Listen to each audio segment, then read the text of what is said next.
नमस्कार दोस्तों। स्वागत है आपका अपने YouTube channel trail blazer the study point में। एक बार फिर से मैं हाजिर हूँ एक वीडियो को लेकर के।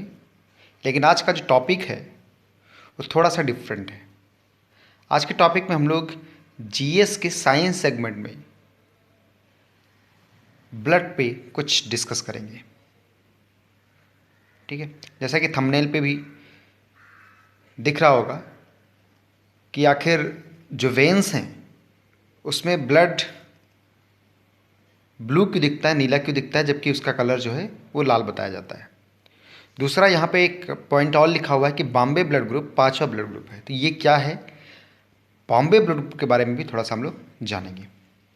डिस्कशन को शुरू करने से पहले आप लोगों से एक गुजारिश है कि इस वीडियो को ज़्यादा से ज़्यादा लोगों तक शेयर करें, फ्रेंड्स, फैमिली और अपनी सोशल साइट्स के माध्यम से।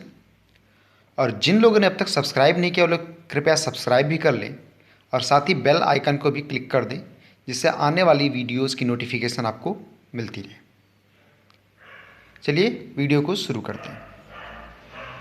तो सबसे पहला पॉइंट है कि रक्त हमारे शरीर के हर भाग में क्या काम करता है, ऑक्सीजन पहुंचाने का काम करता है। और दूसरी चीज़, ये रोगों से भी सुरक्षा दिलाता है।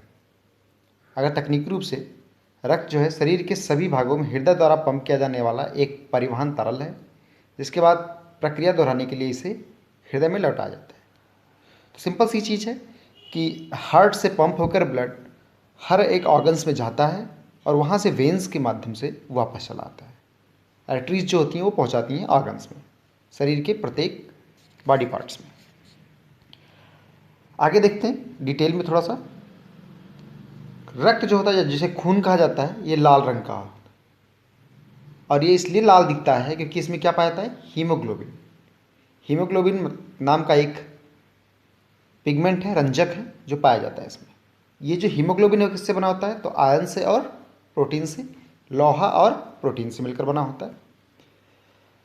लेकिन ये रक्त उस समय और ज़्यादा लाल दिखाई देता है जब ये डीऑक्सीजनेटेड होता है। मतलब ये जब हार्ट पंप करता है इसे, तो उस समय ऑक्सीजनेटेड ब्लड होता है, ऑक्सीजन सहित होता है। लेकिन जब ये बॉडी पार्ट से ऑर्गन से वापस आता है और हार्ट में पहुंचता है, तो उस समय ये डीऑक्सीजनेटेड होता है और उस समय ये और भी ज़्यादा गाढ़ा लाल दिखाई देता है। इसलिए जो हमारे वेन से रक्त निकलता है वो ज़्यादा गाढ़ा लाल होता है।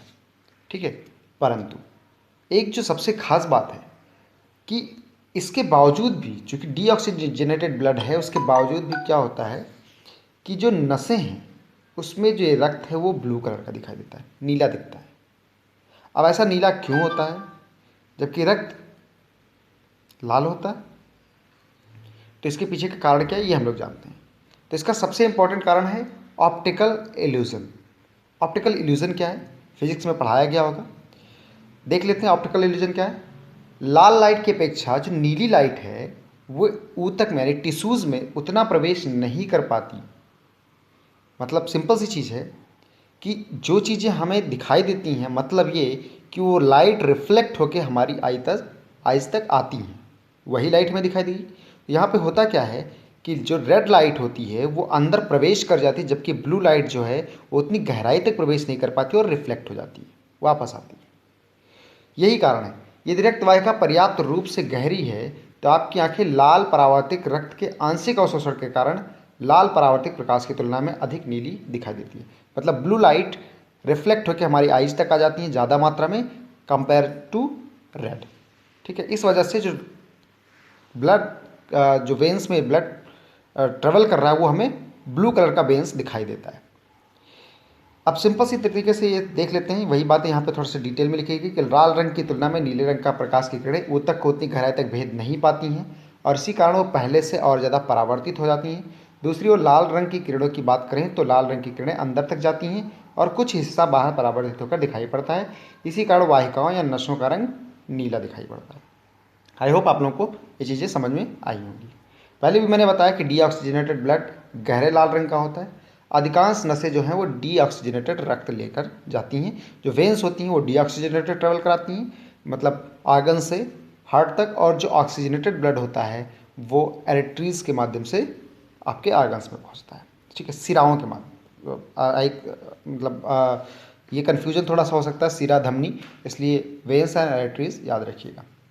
जो ऑक्सीजन युक्त रक्त की तुलना में अधिक गहरे रंग का होता है, रक्त का गहरा रंग सिराओं को गहरा भी बनाता है। आई होप वेन्स का मतलब सिरा है, ठीक है। नेक्स्ट आते हैं, हार्ट ऑक्सीजन लेने के लिए कहाँ पे आता है? फेफड़ों में रक्त पंप करता है। ऑक्सीजन रहित ब्लड धमनियों के माध्यम से शरीर में भेजा जाता है और इस समय पे वह ब्राइट लाल रंग का होता है। ऑक्सीजन सहित ब्लड जो होता है वो भेजा जाता है आप बॉडी ऑर्गन्स में, यहाँ रहित लिखा हुआ है।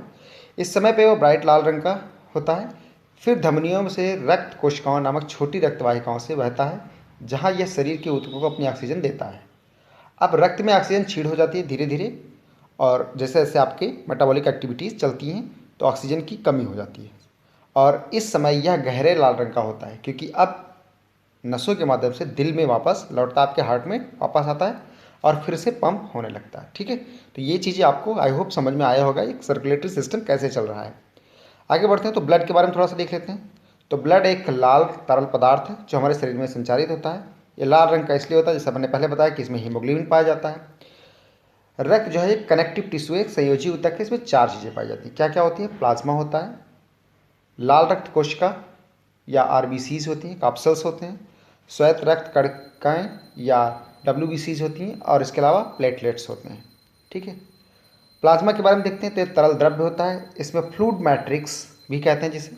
इसमें 3 प्रकार की कोशिका होती हैं, क्या क्या? आरबीसीज, डब्ल्यूबीसीज एंड प्लेटलेट्स, वही चीज़ें हैं सेम। अब देखते हैं आगे, मानव के शरीर में रक्त का 3 मुख्य काम है, यानी शरीर के एक अंग से दूसरे अंग में पदार्थों का परिवहन, जैसे श्वसन गैस, अपशिष्ट पदार्थ, एंजाइम आदि, रोगों से रक्षा करना और शरीर के तापमान का नियंत्रण करना, ठीक है। जैसे तापमान नियंत्रित करना है, फेफड़ों से ऑक्सीजन लेता है और उसे शरीर के अन्य अंगों तक पहुंचाता है, और इसका उल्टा भी काम करता है, कार्बन डाइऑक्साइड को फेफड़े तक पहुंचाता है। यहाँ पर देखिए, कोशिकाओं से कार्बन डाइऑक्साइड उसे फेफड़े तक पहुंचाता है, और ये छोटी आंत में पचाए गए भोजन को लेता है और उसे शरीर के सभी अंगों तक पहुंचाता है, ठीक है। ये जो एंडोक्राइन ग्लैंड्स होती हैं, अंतःस्रावी ग्रंथियाँ होती हैं, वहाँ से हार्मोन्स लेता है, उसे शरीर के विभिन्न अंगों में पहुँचाता है। ये जो है लीवर से अपशिष्ट उत्पाद यूरिया लेता है और उत्सर्जन हेतु उसे गुर्दे में भेजता है, ठीक है। संक्रमण से बचाता है। और नेक्स्ट है, औसतन जो एक व्यक्ति होता है उसके शरीर में 5 से 6 लीटर तक रक्त पाया जाता है। महिलाओं में इसमें 500 ml की कम रक्त होता है पुरुषों की अपेक्षा, इसलिए कुल रक्त शरीर के वजन का 60 से 80 ml पर kg के करीब होता है, ठीक है। तरल हिस्से को क्या कहते हैं रक्त के? तो इसे प्लाज्मा कहा जाता है। ये रंगहीन तरल था, जिसमें ये क्वेश्चन पूछा गया कितने % पानी, सर्वाधिक क्या पाया जाता है? तो 90% पानी, प्रोटीन और अकार्बनिक लवण होते हैं। इसमें घुलनशील रूप में ग्लूकोज, एमिनो एसिड, वसा, यूरिया, हार्मोन, एंजाइम आदि जैसे कार्बनिक पदार्थ भी होते हैं। शरीर में यह इन घुलनशील पदार्थों को एक हिस्से से दूसरे हिस्से में पहुंचाता है। प्लाज्मा के प्रोटीन में एंटीबॉडी होते हैं जो बीमारियों और संक्रमण के खिलाफ शरीर की रक्षा प्रणाली को सहायता करते हैं। जो आरबीसी है, अब आरबीसी पे आते हैं, तो इसका निर्माण कहाँ होता है? स्प्लीन, प्लीहा और अस्थिमज्जा यानी बोन मैरो में बनता है। क्योंकि इसमें नाभिक नहीं होता, यानी न्यूक्लियस नहीं होता, ये इंपॉर्टेंट है, याद रखिएगा कि जो आरबीसी होता है उसमें न्यूक्लियस नहीं पाया जाता है, इसलिए करीब 4 माह तक ही जीवित रह सकता है। इसलिए जब हम किसी व्यक्ति को जीवन को बचाने के लिए रक्तदान करते हैं, वैसे तो रक्तदान जो है उसमें आपसे एक व्यक्ति से नॉर्मली 1 यूनिट से ज़्यादा ब्लड नहीं निकल आता। आपसे एक सिंपल सा क्वेश्चन है यहाँ पर कि 1 यूनिट जो ब्लड होती है वो कितने ml के बराबर होती है, ठीक है। ये कमेंट बॉक्स में ज़रूर बताइएगा। इसलिए जब हम किसी व्यक्ति के जीवन को बचाने के लिए रक्तदान करते हैं, तब हमारे शरीर में होने वाले खून की कमी एक ही दिन में पूरी हो जाती है, लगभग 48 घंटे लगते हैं, क्योंकि अस्थिमज्जा में लाल रक्त कोशिकाएँ बहुत तेज़ी से बनती हैं।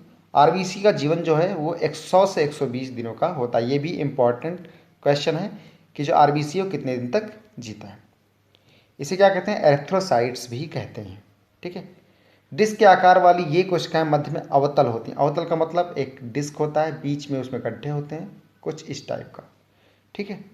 अवतल होती हैं, इन्हें माइक्रोस्कोप से देखा जा सकता है। आरबीसी फेफड़ों से ऑक्सीजन लेते हैं और इसे शरीर के सभी कोशिकाओं तक पहुँचाते हैं। इनमें न्यूक्लियस नहीं होता, पहले ही बताया मैंने। हीमोग्लोबिन नामक वर्णक होता है, यह हीम नाम के लौह वर्णक और ग्लोबिन नाम के प्रोटीन से मिलकर बना है। तो हीमोग्लोबिन दो चीज़ों से बना है, मैंने पहले बताया कि लोहे से, आयरन से और प्रोटीन से। तो लोहा जो है वो हीम होता है और प्रोटीन क्या होता है, ग्लोबिन। आरबीसी में पाया जाने वाला हीमोग्लोबिन खुद में एक रासायनिक यौगिक का निर्माण कर फेफड़े के ऊतकों से ऑक्सीजन प्राप्त करता है। यह ऑक्सीजन ऊतकों से ले जाता है, जो पहले मैंने बताया, जहाँ इसका प्रयोग ऊर्जा उत्पादित करने के लिए रासायनिक प्रतिक्रिया में किया जाता है। इसके बाद यह इन प्रतिक्रियाओं से उत्पादित हुए कार्बन डाइऑक्साइड से मिलता है और हृदय के साथ फेफड़ों में वापस जाता है। यह चक्र फिर शुरू हो जाता है, एक राउंड पूरा करने के बाद अगला राउंड फिर शुरू होता है। नेक्स्ट है डब्ल्यूबीसी। डब्ल्यूबीसी को ल्यूकोसाइड भी कहा जाता है। यहाँ से एक क्वेश्चन आपसे और बनता है, क्वेश्चन पूछा गया है कि जो ल्यूकीमिया डिजीज़ है वो उसमें क्या होती है, ऐसी क्या चीज़ें होती है जैसे ल्यूकीमिया होता है किसी चीज़ में, किसी व्यक्ति में, तो उसमें डब्ल्यूबीसी जो सेल्स होती हैं वो तेज़ी से बढ़ने लगती हैं। ल्यूकीमिया को ब्लड कैंसर कहा जाता है। तो ल्यूकीमिया में ल्यूकोसाइट्स का विभाजन तेज़ी से होता है, उनकी संख्या तेज़ी से बढ़ने लगती है, अनियंत्रित हो जाती है, जिसकी वजह से ब्लड कैंसर होता है। पीसीएस ने 3 से 4 बार इस क्वेश्चन को पूछा है और ये रिपीट करते हैं पीसीएस के लोग कई बार।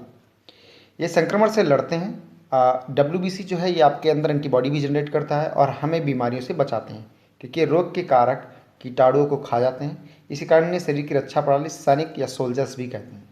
ये गोल या अनियमित आकार वाले अर्धपारदर्शी सेमी परमेबल कोशिकाएं नाभिक वाली होती हैं और इन्हें माइक्रोस्कोप से देखा जा सकता है। आरबीसी से थोड़े बड़े होते हैं। कुछ संयुक्त रक्त कोशिकाएं संक्रमण का मुकाबला करने के लिए एंटीबॉडीज़ कहे जाने वाले रसायन बना सकती हैं और इस तरह हमारे शरीर में प्रतिरोधक क्षमता प्रदान करती हैं। ठीक है, तो जो प्रतिरोधक की हमने बात की थी कि ब्लड आपके थोड़ा सा लड़ने में मदद करता है, उसमें मदद कौन करता है, डब्ल्यूबीसी। रक्त में डब्ल्यूबीसी की संख्या लाल रक्त कोशिकाओं संख्या के मुकाबले बहुत ही कम होती है। ठीक है, डब्ल्यूबीसी के कई प्रकार होते हैं जो विशेष प्रकार के काम करते हैं, जैसे न्यूट्रोफिल्स। कुछ डब्ल्यूबीसी का 65 से 70% हमला करने वाले बैक्टीरिया पर हमला कर देते हैं और उन्हें अपनी गिरफ्त में ले लेते हैं। दूसरा लिम्फोसाइट्स, डब्ल्यूबीसी का 25% एंटीबॉडी उत्पादित करते हैं जो कि एंटीजन से शरीर की रक्षा करता है और संक्रमण के खिलाफ हमें प्रतिरोधक क्षमता प्रदान करता है। नेक्स्ट है वासोफिल्स, थक्कारोधी तरल जिसे हेपेरिन कहते हैं का स्राव करता है, जो विशिष्ट एंटीजेंस के खिलाफ रक्त कोशिकाओं में थक्के जमने से रोकता है। याद रखिएगा, हेपेरिन जो है ये स्राव जो है यही आपके नर्व्स में ब्लड क्लॉटिंग नहीं होने देता, थक्का नहीं जमने देता। नेक्स्ट है ब्लड प्लेटलेट्स। ब्लड प्लेटलेट्स को थ्रोम्बोसाइट्स भी कहते हैं, इंपॉर्टेंट है। ये छोटे गोलाकार या अंडाकार रंगहीन कोशिकाएं होती हैं जो अस्थिमज्जा में बनती हैं, बोन मैरो में बनती हैं। इनमें नाभिक नहीं होता, ये भी ध्यान रखिएगा, और कटने या घाव लगने पर यह रक्त को जमाने यानी ब्लड क्लॉटिंग, जो आपके एयर के कांटेक्ट में आने के बाद थोड़ी देर बाद ब्लड जम जाता है, अगर जमे ना तो लगातार बहता रहेगा तो इंसान की डेथ भी हो सकती है। तो ऐसी स्थिति में ब्लड क्लॉटिंग हो जाती है, में मदद करता है। कौन करता है, थ्रोम्बोसाइट्स। और विटामिन से भी आपसे क्वेश्चन पूछा जाता है, कौन सा विटामिन जो है वो ब्लड क्लॉटिंग करने में मदद करता है, तो विटामिन के। ठीक है, जिसके कारण खून का बहना रुक जाता है। अस्थिमज्जा में कोशिकाओं से बनने वाली सभी रक्त कोशिकाएं स्टेम सेल्स कहलाती हैं। ठीक है, रक्त का थक्का जमना खून के बहने को रोकने के लिए शरीर की रक्षा प्रणाली है। प्लाज्मा में रक्त घुलनशील प्रोटीन ब्रिनोजन पाया जाता है, जो अघुलनशील प्रोटीन फाइब्रिन बनाता है। ये खून के जमाने के लिए अनिवार्य है और लीवर में बनता है। नेक्स्ट है, चोट लगने पर बिम्बाणु यानी प्लेटलेट्स टूट जाते हैं और एंजाइम जारी करते हैं, और जो फाइब्रिनोजन से फाइब्रिन बनाने में मदद करते हैं, और फाइब्रिन बड़े पैमाने पर रेशों के रूप में थक्का बना देता है, जो रक्त वाहिकाओं से बह रहे खून को बंद कर देता है। थक्का बनने के बाद पीले रंग की तरह, जिससे सेरम तरल जो है, जिसे सेरम कहते हैं, बच जाता है। ठीक, नेक्स्ट पॉइंट देखते हैं। तो 1902 में, कुछ जगहों पर 1900 मिलेगा, कुछ जगहों पर 1902, तो इनके बीच में ही कार्ल लैंड स्टीनर जो थे, इन्होंने 4 ब्लड ग्रुप्स की खोज की थी, ए बी एंड ओ को छोड़कर जो ए बी और ए बी है, ए है, बी है और ए बी है, समूह की कोशिकाओं में अनुरूपी एंटीजेंस होते हैं। इसलिए जो ओ है इसे किसी भी समूह को अपना खून दे सकता है, मतलब इसके अंदर जो है वो एंटीबॉडीज नहीं होती और यूनिवर्सल डोनर कहा जाता है। जबकि ए बी जो है यूनिवर्सल रेसिपिएंट होता है, किसी का भी ब्लड ले सकता है, जिस भी व्यक्ति का ब्लड जो है वो ए बी ग्रुप का होगा, क्योंकि यह ए बी और सभी रक्त समूह से ले सकता है। ठीक है, अब आर एच फैक्टर देखते हैं क्या होता है। तो ये एक एंटीजन है, रक्त एंटीजन है, जिसकी खोज 1940 में लैंडस्टीनर और एएस बेनर ने की थी। क्या होता है, ब्लड ट्रांसफ्यूजन के दौरान जब खून चढ़ाते हैं तो उस दौरान इसकी महत्वपूर्ण भूमिका होती है। ध्यान रखना होता है कि RH पॉजिटिव है या RH नेगेटिव व्यक्ति है। तो RH फैक्टर जो है वो अग्लूटिनोजन का होता है, जो ज़्यादातर लोगों के RBC में पाया जाता है। जिसमें पाया जाता है उन्हें RH पॉजिटिव कहा जाता है। RH शब्द रीसस मंकी से लिया गया है, चूँकि रीसस मंकी में ही सबसे पहले पाया गया था। आरंभ में रीसस बंदर में पाया जाता था और फिर पुरुषों में। जिन लोगों में एंटीजन नहीं होता उनके रक्त को RH नेगेटिव कहते हैं, और जिनमें ये RH एंटीबॉडी प्राकृतिक रूप से नहीं होता, लेकिन जिनमें RH पॉजिटिव खून को चढ़ाकर संश्लेषित किया जाए तो उनका संश्लेषण किया जा सकता है। मतलब जिनमें नहीं होता उनमें भी चढ़ाया जा सकता है, परंतु संश्लेषित किया जाता है। ठीक है। नेक्स्ट है, यदि RH पॉजिटिव खून को RH नेगेटिव खून वाले मरीज को चढ़ा दिया जाए तो सेरम एंटी RH एग्लूटिनिन पैदा करेगा। यदि RH पॉजिटिव खून का एक और खुराक दिया जाए तो जैसे ही दानकर्ता का खून मरीज के शरीर में प्रवेश करेगा, एंटी RH एग्लूटिनिन खून में RBC का पिंड बना देता है। क्लॉटिंग शुरू हो जाती है वेंस के अंदर ही। और एक और चीज़ इससे संबंधित एक बीमारी है एरिथ्रोब्लास्टोसिस, जो कि ये देखा गया, अब एरिथ्रोब्लास्टोसिस खैर बहुत ही कम होता है, लेकिन एक समस्याएं जो पहले होती थी कि अगर ऐसी किसी RH पॉजिटिव और RH नेगेटिव के साथ, जो वीमेंस खासकर RH नेगेटिव होती थी, अगर उनकी शादी RH पॉजिटिव पुरुष के साथ हो जाती थी तो सेकंड बर्थ के दौरान एरिथ्रोब्लास्टोसिस नामक बीमारी की संभावना रहती थी। ठीक है।